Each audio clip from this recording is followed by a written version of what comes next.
How's it, beloved? My name is Oratile Khanaka, and welcome to Aura K. I just wanted to quickly speak to you guys about voter registrations for the elections coming up this year. The final registration weekend, as set out by the IEC, is on the 3rd and 4th of February. And I'd like to implore the youth, particularly, to please go out in their numbers and register to vote. There is currently about 6 million eligible voters below the age of 30 who are not registered yet. I think first-time voters within that group are those born in maybe 2003. I think they are first-time voters. Maybe 2003. I know 2005 they're 18, so they're first-time voters. And I think before them it's maybe 2000, those born in 2003. And there is those, thank you so much. And there is obviously those born in 1994 who have also not registered to vote. Sana, why are freedom kids not registered to vote? So I'd really like to implore you guys to go out and register to vote. There is a phrase making the round in the political parties and realms that 2024 is our 1994, and I think in essence it really is, because some of us have been alive long enough to watch things literally crumble in front of our eyes. The health system is in shambles, the education system is in shambles. I don't even want to speak on the high unemployment rate. Even careers that we thought could never really get unemployed, like graduated doctors, like the children are sitting at home without work, but they work in an industry where we need them. We even have teachers that are at home because the government just can't give them jobs. So this is our time to speak out and change all of those things. I mean, there's only so much that a 30-year-old democracy can do to change many years of oppression, but it is something. Let us go out in our numbers, let us register to vote, and let us vote. I'm not here to canvass for any political parties, but all I'm saying is go out there, go read the manifestos of all different political parties, and whichever one aligns with your values and your belief systems, go out and vote for that. And yeah, that's that from me. We will link the voter registration site on the description. You can go in and register there. If you need any assistance, you can always message me on my social media, or you can leave a comment if you do need assistance. Thanks so much. Anyway, we have a guest for you guys today. We have got Jonathan Yaloussa, who's a good friend of mine that I've known for about 4 years. We used to work together, and him and I are going to be having a very interesting conversation. Let us give a second for Jonathan to come sit and chat with us. Registering to vote shouldn't have to be hard. Better yet, you should be able to do it from wherever you are, and here is how. Step 1. Get your SA ID book or card ready and go to registertovote.elections.org.za. Step 2. Click Register to Vote Now and enter your personal details. Step 3. Enter the one-time PIN, OTP, sent to your cell phone, and then search for your address. Or if you are at home, use the current location on your device. Step 4. Take a photo of your ID or submit a scan of your ID, and then you will receive an SMS within 24 hours confirming your successful registration. And that's it. You are registered and ready to vote in the upcoming elections.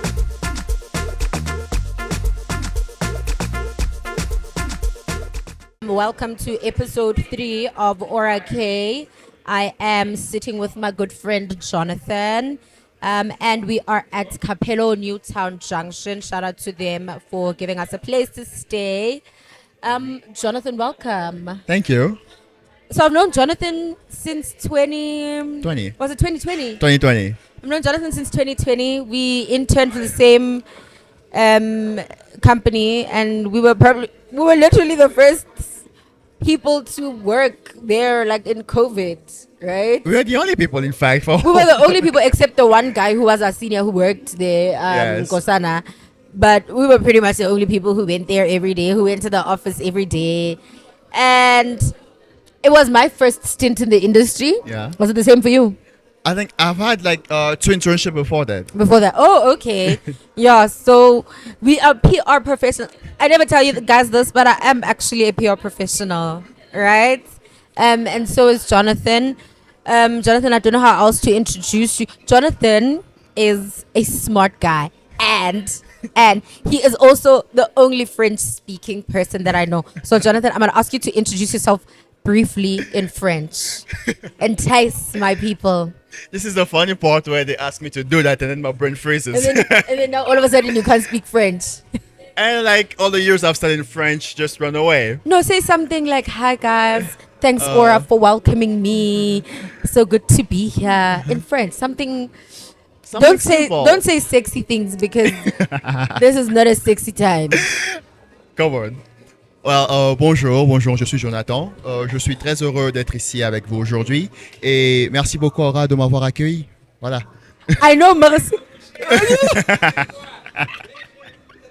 I know merci beaucoup means thank you, right? Thank you very much. Thank you. Sana, I'm learning French next year.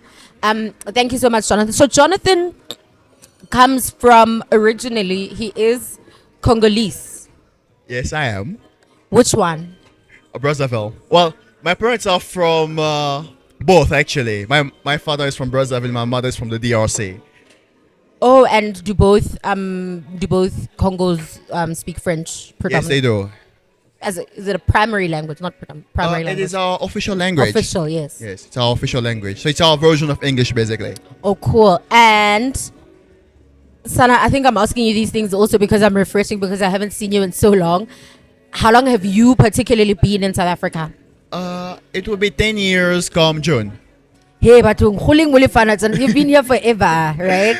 Indeed. So what I wanted to speak to Jonathan about today is his experiences and mine, dating experiences as a, tell me if this is politically correct, as a foreigner. Is that correct? It is. And as a South African girl, my experiences dating a foreigner, it doesn't seem right to say. I mean, the word comes with a lot of baggage. Exactly. Isn't there anything else that we can put to it? Expat and expatriate, I don't know. But they all mean the same thing. Expat sounds so serious. Okay, so we'll use foreigner because it is politically correct and it's not. It's. I don't mean. I mean, it's I don't bring it with any baggage. And it's also the most accessible term. Okay, cool. So I dated where was that guy from? Moz or Zim? Zim. Where do they speak Shona? Zim, ne? Zimbabwe, yes. Yes, he was a Shona guy. So I dated him for quite a bit, and I obviously started thinking about how should things go further, Yes. how it would be accepted at home. You know, I mean, already, listen, dating already is very much frowned upon if you're a black girl, a young black girl, right? Yes. And now living in Joburg, you come to Joburg and there's everyone from everywhere, really, right? And now I started thinking about those things. How am I going to start saying to my parents that, no, this is my person and they're from place X, Yes. right? Because we know how, I don't want to say xenophobic. There is this notion that South Africans are generally quite xenophobic. I mean, we've seen and we've heard, but I don't want to speak about that. But it is sort of like part of the conversation. Well, But they're very, I don't know what to call it. I'm not going to call it xenophobic, but they're very reserved in a sense that rather the devil I know. My mother is a Motswana woman. Yes. She got married to a petty man. Yes. And she tells me how scared she was even the first time she says even the first time she had to go to Limpopo, she kept calling her mother, or she kept, you know, trying to keep in contact with her mother to say, hey Sana, I don't know who these people are. I'm in a foreign land. Yes, I'm in a foreign land. I don't know what these people do and whatever. So those are the things that came to my mind to say, oh my gosh, now how am I going to explain that? Hey, girl, your foreign land was Limpopo, which is literally local, and my foreign land is literally outside South Africa. You have And to cross the border. you know, and those things, yeah, those things were thought. So from you, have you dated a South African girl? What were your, I don't know, like your experiences in terms of, maybe has it gotten to you meeting their family, their friends? How was the reception? I mean, first, just to address that reservation is actually a universal thing. Okay. Even, you know, you'll find out that even here you'll have tribes that says that no, we do not marry tribe X. You go to Congo. Within the country. Within the our country. yeah. And even, you know, when you're in Congo, it's like, no, we do not marry with tribe X. This is how they are. These are the Okay. stereotypes. Even within the same tribe, you say, like, no, there is this clan that we do not get along with. So, you Yeah, know, you're right. the in-group preferences are a universal thing. Think of it basically like you're a Kaiser Chiefs supporter, so you want to hang out with those who support the same team as you. Yeah, you don't want to be with the other team. Yes, it's a Yeah. universal thing, really. Okay.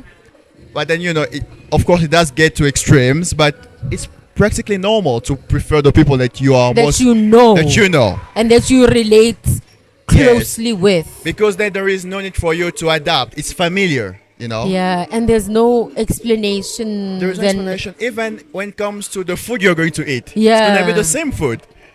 Okay. So there are all those elements, even, you know, the language or the education, you know, you share the same traditions. So, you know, it's pretty much natural because human beings are low effort animals. We don't like making effort. Yeah, hey, I feel like I'm in the extreme of not liking to make an effort. I feel like I'm the laziest hand ever. Everybody feels like that at some point. So, getting back to like, have you dated a South African girl? I have.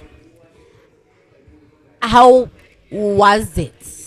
I feel like also a lot of times we notice the not the extremities, but we notice the need to adapt when the relationship has been going on for a little longer, Yes. right? I mean, in the first 2-3 months, maybe all you guys do is just go out to eat and just hang out, but there's no let's go to church together or let's go to my family's mkimbi together. There's no any of that as yet. So have you ever, like, your exposure in terms of Exposure. Oh, well. So the girl was from Nelspruit, if I remember correctly. Yes. So it was basically just like me here. I'm in Joburg, and well, I'm from Benoni actually. So we are both in Benoni. The families are a bit removed, so it's basically just the two of us. But still, you know, the more the relationship goes, you start encountering the practicalities. yeah, You know, yeah, it's no longer about, oh, let's go have food. Oh, this is how you say this in your language. I find that cute now, you know. I think that's really cute. I mean, you know, that part fades quite quickly. Yeah. And then you have to live with the realities of the day-to-day life. How are we going to raise the child if we had the child together? Yes, How are we going to name the child? yes. The ritual. The rituals and Are we raising the child religiously or Secularly or traditionally? traditionally. Yeah. all those things do come into play. And because, you know, I am a Christian, and even within Christians, you know, I had a friend who was in a relationship with a Muslim guy at some point. And, you know, when she asked me about it, I was telling her that there are going to come a point where the practicalities of the situation is going to come into a relationship.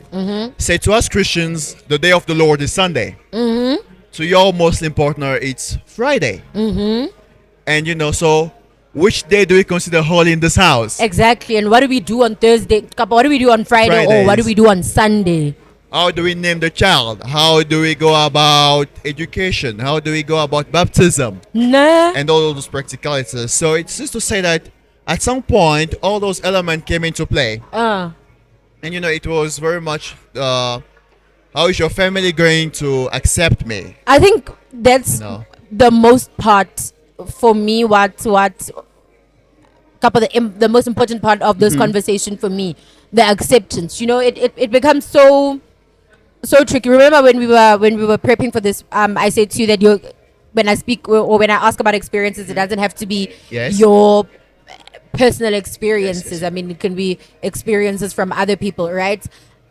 We've seen or we've heard in our families or in our close circles or whatever how xenophobic some people can get. Right? Yes. You know those extremes where they say there's absolutely no way that you're gonna bring somebody that we don't know to this house, somebody whose dad we don't know, somebody whose roots we do, like you're not bringing that sort Whose of person, culture we're not whose familiar culture we with. do not know. You are not bringing that person, and you know those families become so stern in their ways to say that we don't want this person here. And how do you, as the person's partner, how do you deal with that? Because now if you're my partner, how now do you, what do we decide as a couple to say no, or I listen to your family, let's break the relationship off, or no, our love will conquer all, or no, I will speak to your father, I will speak to your mother. Let's fight for No, it. let's fight for our love. I will bring my parents in and we will talk and all of those things. So again, we've seen families where the kids literally had to disown their own families. You know, there's so many experiences of people having to disown their own families because of that. You know, having to go, what do you call it, elope, to get married elsewhere, and then they come back years later to say, "Oh, I'm Mrs. Actually. Yaloussa," and that's on period. You know, and hey, it's quite tricky. I know my family personally. I know my mom is very conservative.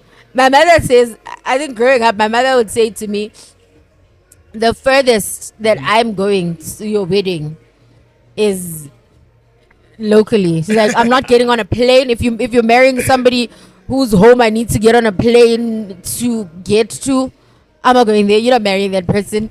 If I have to drive 5 hours max, I'm not going there. Why are you marrying that person? If I have to now start speaking English when I get to that family's house, why are we doing that? You know, but I mean, not in a bad way. She's just really conservative. Like I just said earlier, she said when she had to go to her husband's in Limpopo, it was a very Frightening foreign experience. and frightening Yes, experience. Yes. So now, how do you expect? I remember when I used to speak to that guy. It's now I feel bad because I forgot his name. It happens. I forgot his name. And say he was a nice guy. We got Let's along. give him a name. We'll call him Simon, right? Yes. So the difference or the thing with him is that he was raised very Western because his mom lives in the UK. So for as much as he's Zimbabwean, he's got very much Western ways of doing things. Of living, and yeah. he grew up in South Africa. Yes. Right. I mean, Zim is home, and he's Shona, and he uses a Shona name, surname, whatever. But so we used to talk about. So things were very different in a sense that we would relate because of. It was easier for us to relate because of the Western influence in him. As opposed to somebody who is very traditional and cultural and set in their ways and whatever. And I feel like, okay, maybe that would have been a little easier because he's Christian. We would have called our children Jonathan. You know, nothing serious. Okay, nothing too extreme or whatever.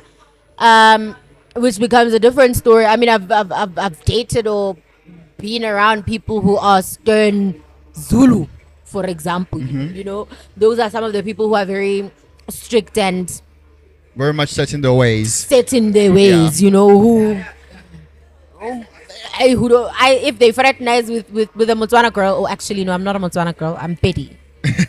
You know, if they start fraternizing with someone who isn't Zulu, they're not willing to compromise. So then I can imagine a foreigner who is so set in their ways.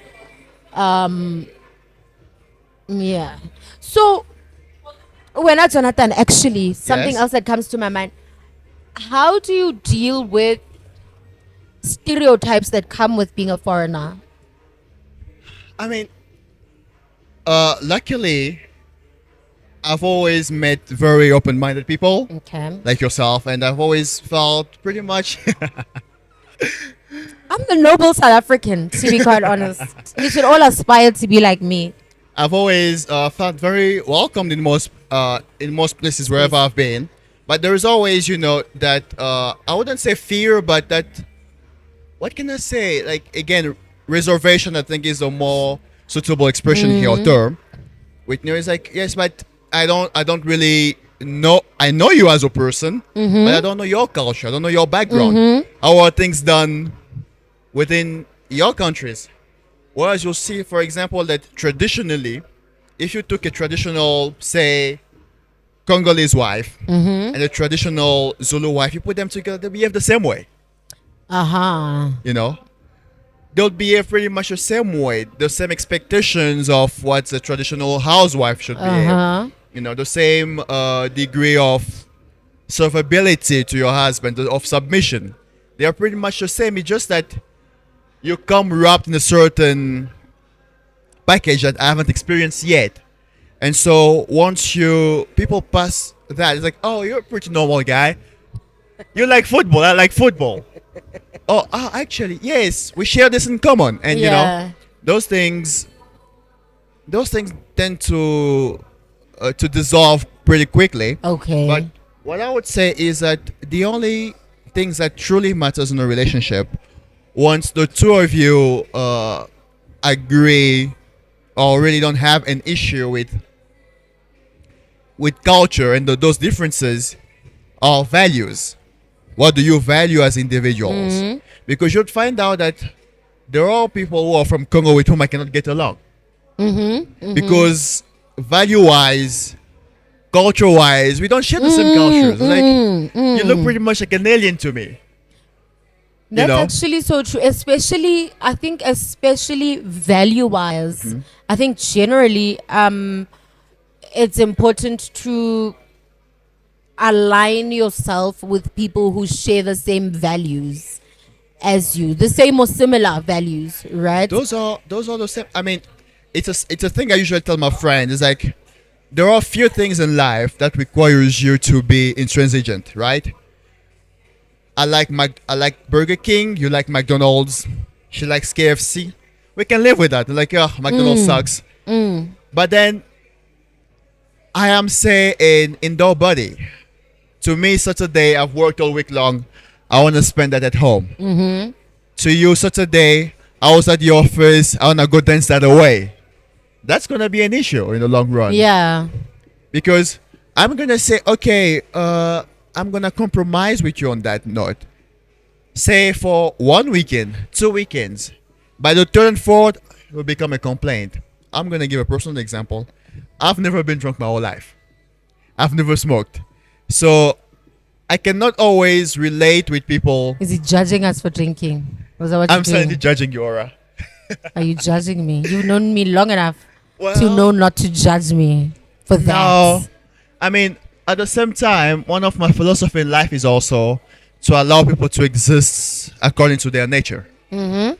Except once you want to establish a relationship, because not just any relationship such as a friendship, but once you and I decide to be in a romantic relationship or to be in a marriage, we essentially become one person. And then, as I said early on, we're going to meet up with the practicalities of the issues. It's the weekend. To me, a good weekend is like, oh, let me go to the movies, let's grab a bite. And to you, maybe a good weekend is like, let's go drink, let's go dance. Not anymore, because I'm a wholesome hand now. No, it wasn't you. It's just a general example, Or someone else might be, to them, a good weekend is, let me go watch a Soweto Derby. Yeah. And you're not interested into that. How do you deal with that? You see? So those are the practical issues that come into play. And you'll find out that they are very much attached to your values. And the next thing after the values are your vision. What does your vision for the future look like?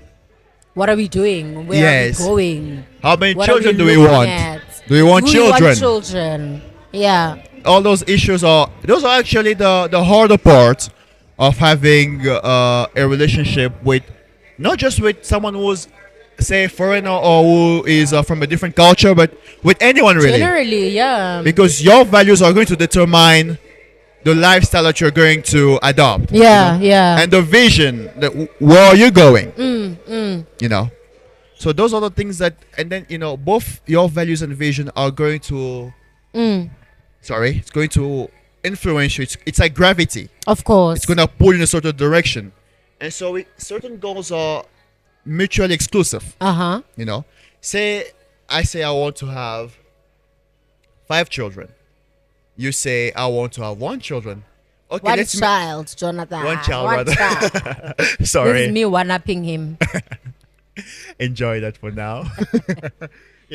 And say, okay, let's meet halfway. Yeah. It's like, oh, okay, let's say 3. Okay, that's reasonable. I can live with.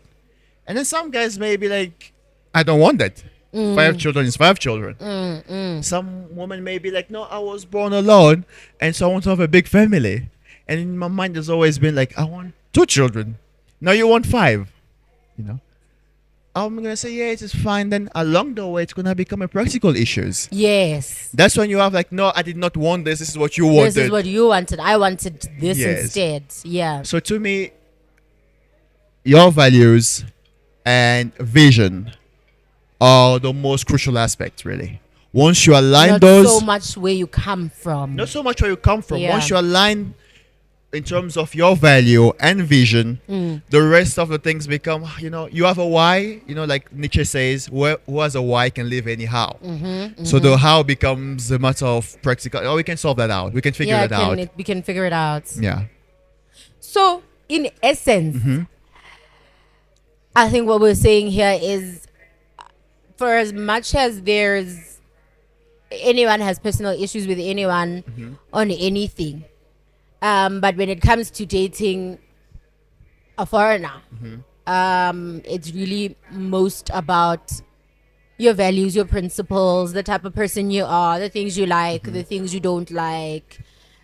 So pretty much just like dating or being in a relationship or any sort of relationship, Really. either way, whether it's friendship, whether it's colleagues, whether it's Even business. whether it's a business relationship, whether it's a whatever type of relationship, it just all comes down to what do you do as a person, or how are you as a person, and how does that align to how I am as a person, Then where do you want to go from there? and where are we trying to go with that sort of thing. Yes. And I mean, things like, again, xenophobia, things like tribalism, things like all of those other isms. All isms are negative, ne? For the most part, yes. Yeah. So all of those other isms, they essentially stop mattering once we have decided that this is what we want to do. I mean, we spoke earlier about the extremities of things, and those isms are obviously the extremities of things where or those extremities that you have to deal with.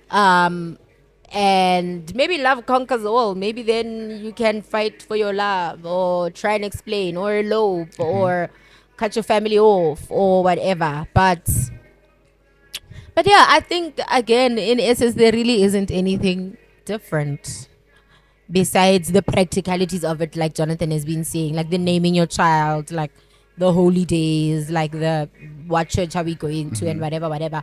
Those literally happen from a petty girl to a petty gent, for example, so it has nothing really to do with where somebody comes. I mean, think From. of it, right? If you are to say, essentially, as far as I'm concerned, whether it's xenophobia, it's tribalism, it's racism, they are essentially the same thing. They are. It's Because- literally just hate. The difference between xenophobia and tribalism is a geographical boundary. Tribalism Yes, is actually. between two opposing, say, cultural provinces within the same country. Yes. Xenophobia transfers that with people from the border outside the country. just outside the border. So it's essentially the same thing. They are the same thing. It's and just then that racism is on the basis of skin color. of skin color. So So it's all just hating they are just the people, same thing, right? Naturally being a hater. And some people are just natural haters. But shame, Jonathan. Thank you so much for making time. You're welcome. To hang out with us. Do you want people to follow you on your social media? I've mentioned this to you. I am a PR professional. I help people build brands. Yet when your it own comes brand. to myself, Remember, our boss used to say you must PR your own PR. I don't do that. I mean, I've built a portfolio strong enough at this point to do it on my behalf. Fine. So you won't find Jonathan on social media. He doesn't want to be found. So we're not gonna put down his social media handles, but obviously mine are gonna be down in the description. And thank you again so much for joining us. It's Saturday today. Yeah. It Thank is you a so much for Saturday. joining us. Thank you again to Capito Newtown Junction for giving us a home. Thanks so much 108 for the immaculate, amazing production. Guys, you know our production is amazing, and it's 108. And thank you guys so much for the continued love. See you on the next episode. Yeah. And I think that's all for us, right? Yes. Bye. Yeah, bye. Au revoir. Say that again. Say that bye again. Bye. Au revoir. Au revoir. What does it means bye? Just bye, yes. So au revoir, my loves. So